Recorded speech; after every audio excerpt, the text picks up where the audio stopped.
Hello guys, it's Wolfeos here, and I am here with a new game called the New Campaign Trail, and today we are going to be doing some of the mods, and this is going to be a series. I'm going to go through all of the historical American elections, and to avoid getting political because I don't feel like dealing with controversy, we will only be doing the candidates that lost, and once we go through all the candidates that lost, we'll come back through and get all the candidates who win. So we'll play all sides, eventually. It's going to take a while, but currently, we're going to prioritize playing the people who lost. So, we're going to start in timeline order, and I think for this video, we'll probably do 1792.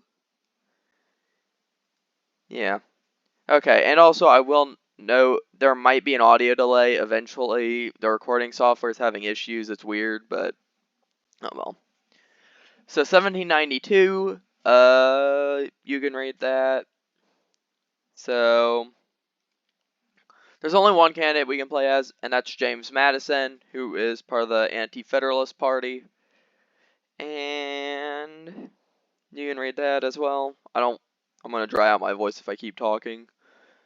So yeah, I just have to unseat Vice President John Adams and replace him with an Anti-Federalist, like Thomas Jefferson. So yeah, all right. Let's step it back a bit. It's 1790, and Alexander Hamilton's funding bill, which will have the federal government assume state debts, is currently under trial in the House of Representatives. How do you plan on voting for this measure? Let's see. Let's read the audience. So, hmm.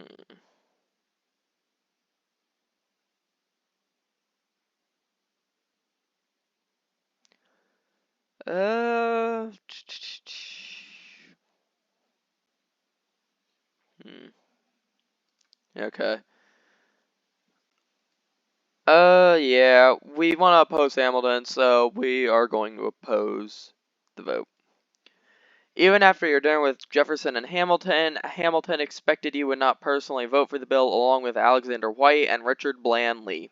As the bill passes the House, you quiet your mind, knowing that this bill will do less harm to Virginia than you initially thought. Okay. You have decided to anonymously write and publish a series of essays for the National Gazette, a Republican paper that you and Jefferson urged creation of to prevent the influence of Hamilton. Which topic are you deciding to write your first essay on? Uh, hmm. Okay, that is attacking slavery. We do not want to do that whenever 4 of our major backing states are slave states. So, yeah. Let's just go straight to the point and have an all-out assault on Hamilton's consolidation. Your words are fiery and catch the eyes of radicals in the North and South. The Republican Party seems to be associating with the same men who opposed the Constitution 4 years ago and letting them write essays. Okay, that might not be great, but it's okay. Earlier last year, Alexander Hamilton, in yet another show of political prowess, forced the national bank for the United States through Congress. How important is this issue for the Republican cause running for the House, Senate, and Vice Presidency this year? So,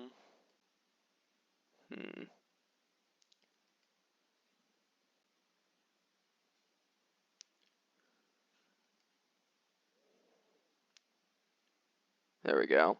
I think that's a pretty good attack. Alexander Hamilton was kind of known for backing the British system of things, and tying that in could be a good attack. So, yeah.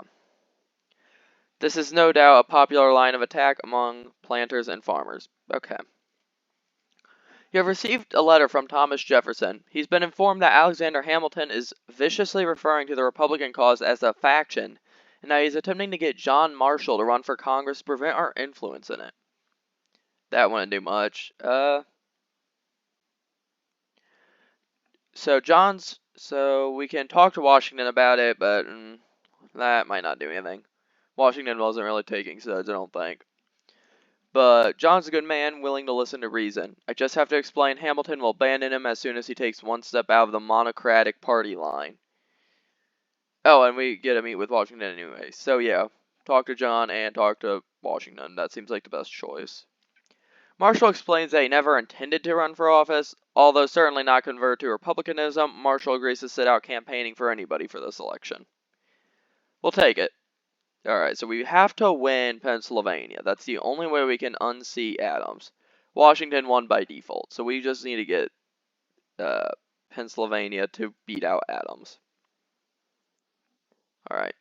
At the encouragement of Jefferson, Thomas Paine has been publicly attacking John Adams as a monarchist, and an anonymous writer, Publicola, has come to Adams' defense and attacked Jefferson's support of Paine, suspected to be Adams himself.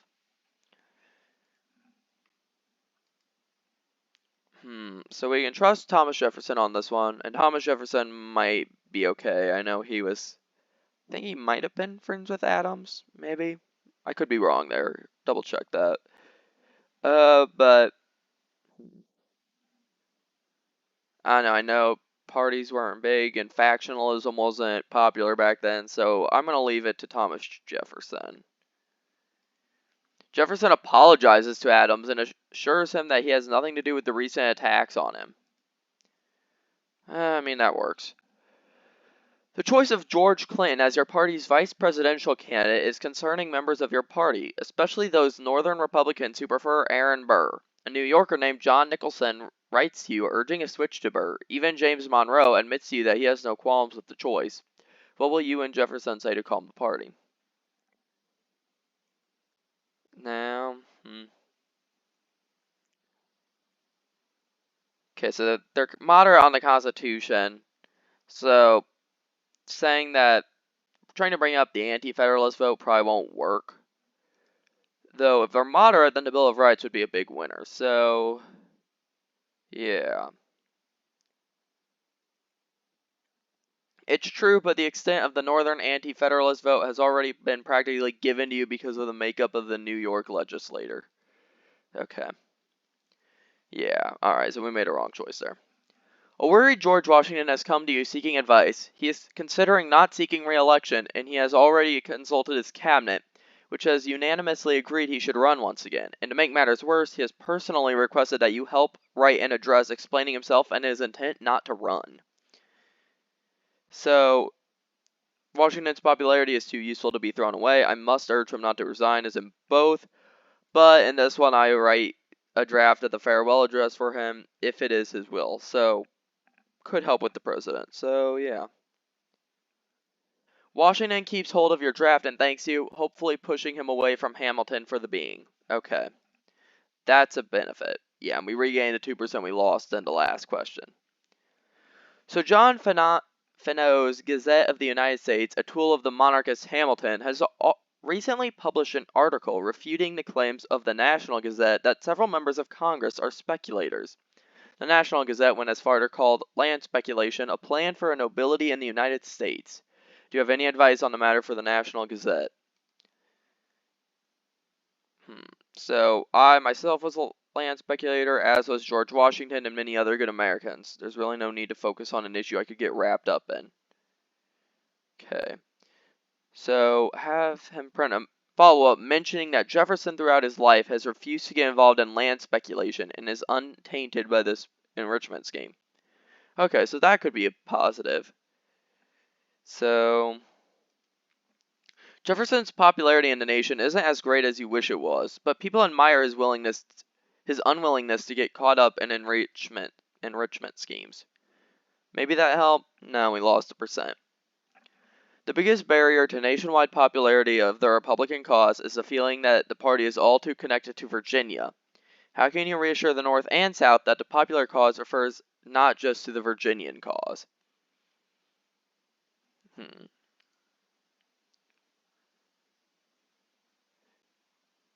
So we could focus on religious things and distance them from secularists like Paine and Botch.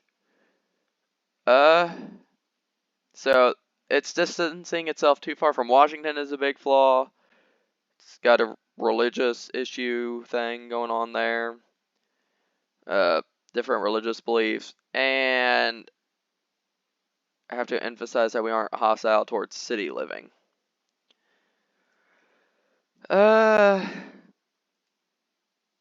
let's try to get Washington's popularity in. Well, hold on.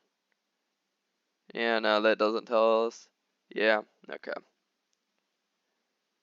Though then again, we might want to actually... Yeah, we probably want to actually make urban breakthroughs. Because, yeah, we need to win Pennsylvania, but I don't think that helped much. Throughout the year, you have been writing a series of essays for the National Gazette. Your latest, The Union, who are its real friends, has garnered attention nationwide for its almost outright attacks on Hamilton. How would you like to proceed with the next essay? Hmm.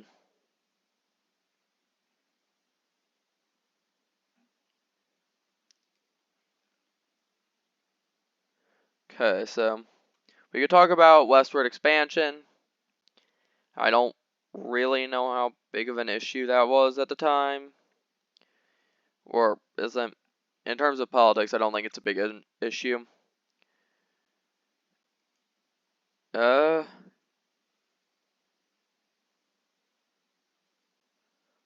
hmm. We could take a jab at Hamilton's attacks. Uh, they're moderate on the Constitution, so they might not agree with that. So let's make another divisive essay on future and partisanship. So let's do that. Give them hell, Jimmy. Okay, so that actually did good. That, yeah, that might have worked. Okay, so you've got mail. James Monroe has written to you concerning Jefferson. His name has been dragged through the mud by Gazette of the United States, accused of being opposed to the Constitution and abusing the powers of his office to pay Philip Freneu, editor of the National Gazette, connecting Jefferson directly to the paper. Monroe has suggested that you and him work together to defend Jefferson's name in a publication in the American Daily Advertiser. Um,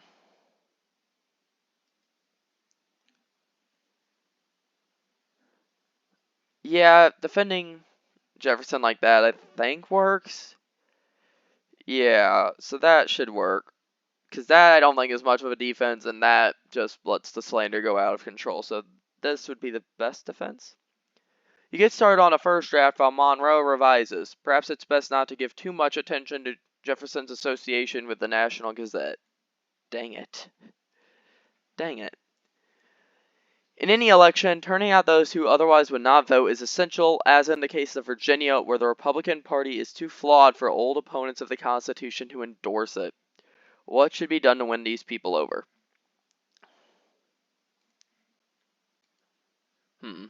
So, the Anti-Federalists fought against consolidation then and continue the fight today. Let Virginians cherish their opposition to the Constitution, or let us publicly honor the late George Mason, whose Virginia Declaration of Rights inspired our own Declaration of Rights. That might tie us too closely to the Virginian politics, so we should fight against consolidation. That might be better. Maybe. Embracing the Anti-Federalists entirely discredits your own work, although it certainly motivates the Anti-Federalists in Virginia. Could be worse. Maybe. I don't know. In Pennsylvania, the Republicans have focused most of their efforts on their House elections. All eyes are on the state of Pennsylvania with its lax election laws. How can local Pennsylvania Republicans convince voters that it is worth voting for Clinton? I'll meet with Frederick Muhlenberg and defer much of the Pennsylvania work to him. I'll meet with William Finley and defer much of the Pennsylvania work to him. Let's get Benjamin Franklin Botch to print as much as he can. I want the papers all over the state.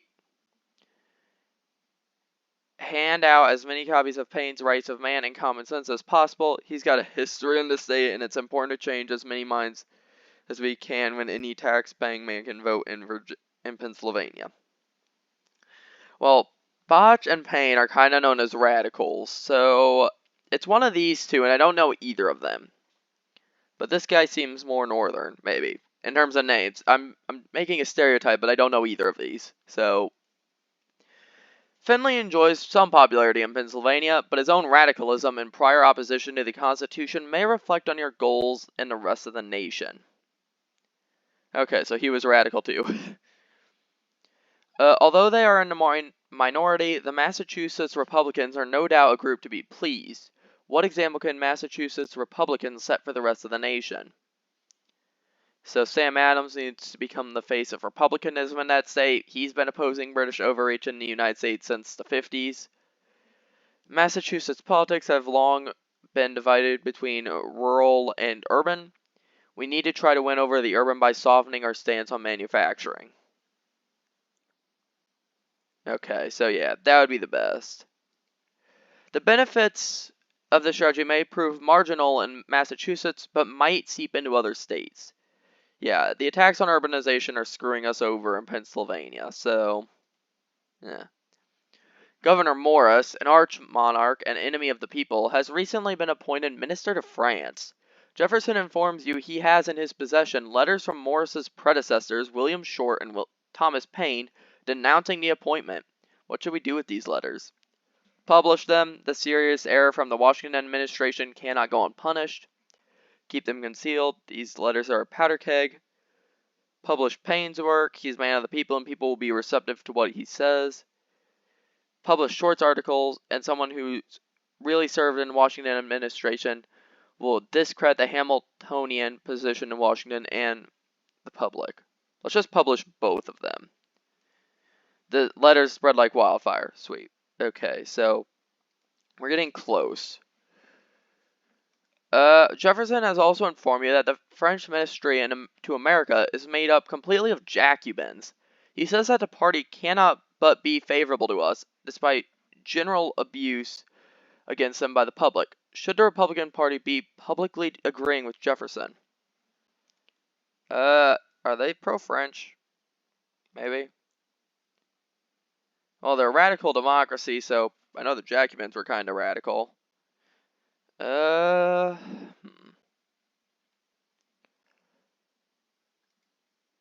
Yeah, let's...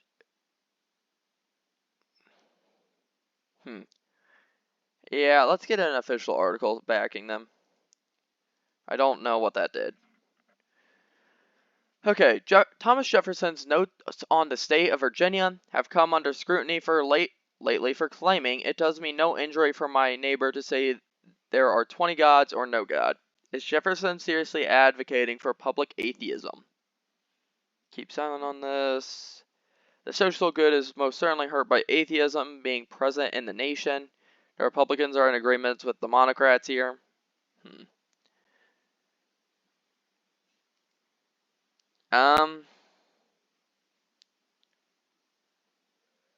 Yeah, we probably just need to deflect it with attacks, because that's a big thing. So, we don't want to attack Jefferson, because that's a big no-no. So, a race for the vice presidency has become an unexpected battle of words. Close. Good enough. A proposed solution to Hamilton's monarchical national bank is by chartering state banks to defy the power of the federal one. Jefferson has come out against the solution, but has received report from Republicans. Does the National Gazette have an official stance on this?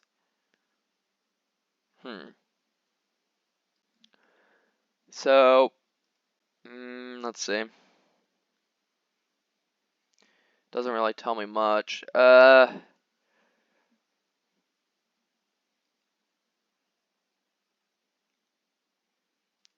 I know it's getting, so this says it's getting backed by Southern Federalists. I think the National Bank eventually becomes a winner in the North. So I don't know if I really want to screw that over here. But we want to probably oppose Hamilton, so we'll oppose it. It's good to stick to your guns. Yeah, okay, that backfired. Dang it. Before Congress is an act for raising a further sum of money for the protection of the frontiers. The bill is receiving some bipartisan support despite its talk about raising public funds. How will you be voting, Congressman? Yeah, okay, so we need to back westward expansion. That's a generally popular thing. You worry some Republicans with your clear support for funding a large standing army. Oh well, it got us back. Jefferson's notes on the state of Virginia are notable for including passages discouraging manufacturing throughout the Union. You yourself have anonymously criticized manufacturing for promoting class inequality and human misery. However, both of your criticisms are distinctly Virginian. Is there another way to approach this subject in northern states?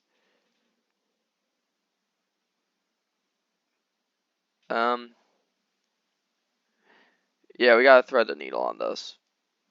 If George Clinton becomes the second vice president of the United States, historians will write that it was because of this fundamental shift in the goals of the Republican Party. Ew.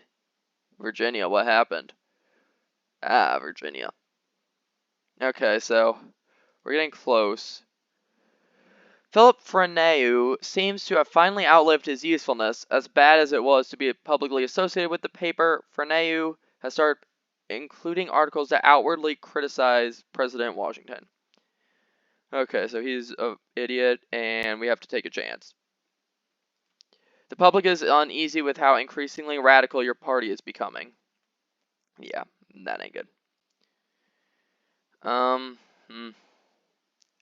We're close, so we can get Pennsylvania if we do this right. The French have declared themselves a republic and imprisoned King Louis XVI. Hamilton and the Gazette of the United States have gone on record condemning the actions of the Jacobins. As the issue heats up, just on the eve of the presidential election, Jefferson informs you that there has been a debate in the Washington cabinet on whether or not to continue payments to France. How will you weigh in on the situation?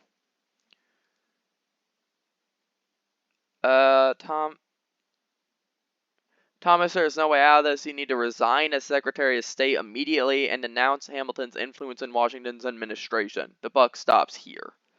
That isn't a good idea. We don't want to be screwing over Washington. We'll influence Washington by taking the matter to the public and publishing everything we can find in support of the French. And I'll write to Washington, continue payment to France. We cannot abandon an alliance that helped build this nation. If we could get Washington on it, that'd be great. Your letter goes unanswered. Dang. Okay, it's fine, we didn't lose anything from that.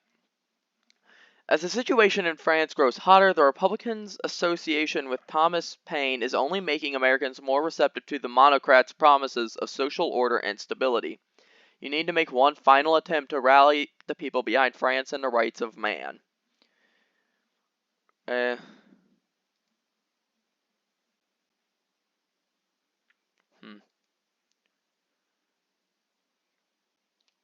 So, we can try to shut down everything about Paine in the papers that we can control and keep printing pro-French articles, because he's doing a lot of damage to us, or we can write another letter to Washington.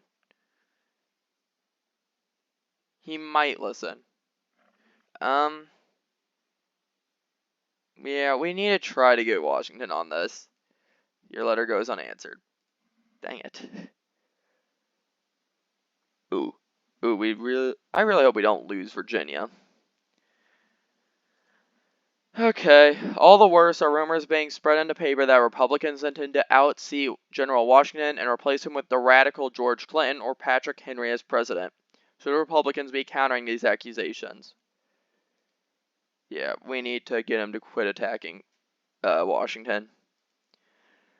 Freneau backs off, knowing his paycheck depends on it. Benjamin Franklin Botch's attacks on Washington sadly do not die down. Yeah, that's not surprising. November 9th, 1792, as the first states have already started voting, you have been made chairman of a committee responding to General Washington's 4th annual address. In these final weeks of the campaign, what do you wish to tell President Washington? The House of Representatives jointly condemns hostile action by Indian nations, and we ask retribution and justice. We agree with the immediate payment of all public debts, but endorse the tax on spirits and warn of consequences should this repeal not come.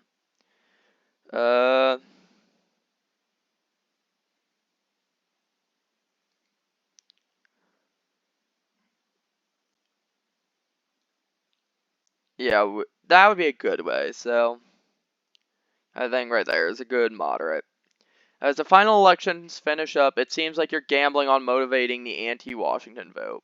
Okay, I don't think we won this. Our supporters kind of tripped us up there. So let's just go straight to final results. 2 tyrants never bend the knee. Kentucky's crucial electoral votes arrived late, having to be retrieved from the state by Secretary Jefferson at the request of Vice President Adams, thereby concluding the 1792 presidential election, but not the partisan rage that came with it. Optimistic letters from John Beckley and improvised political pundits had predicted a Clinton victory that did not come to pass, and as General Washington continues to sink down into the depths of aristocracy and monarchy, you cannot help but think that the young colonel of the French and Indian War has finally gone senile. That's harsh. For you, the fight has just begun, and you have already internally nominated yourself to be Thomas Jefferson's campaign manager in 1796. For Jefferson and for liberty. So let's see the election map. Yeah, that isn't great. Yeah, we were really gambling on that Pennsylvania vote, but it's really hard to win this one. Anyway, this will be the only time we're going to do the 1792 election. There is no other side as of now. I don't think they plan on adding one. So this one's done. The next video we'll do the Thomas Jefferson playthrough of 1796 because he was the original loser of the election, and then we'll play Adams in the video after that. So we'll release these videos in pairs so that way you get, or trios depending on how many candidates there are. So that's how we're going to do this. If we can get, they're going to be released as bunches. So yeah, that's how we're going to do this. Anyway, guys, if you enjoyed the video, like and subscribe. If you didn't, comment down below what I can do better. And see you guys later.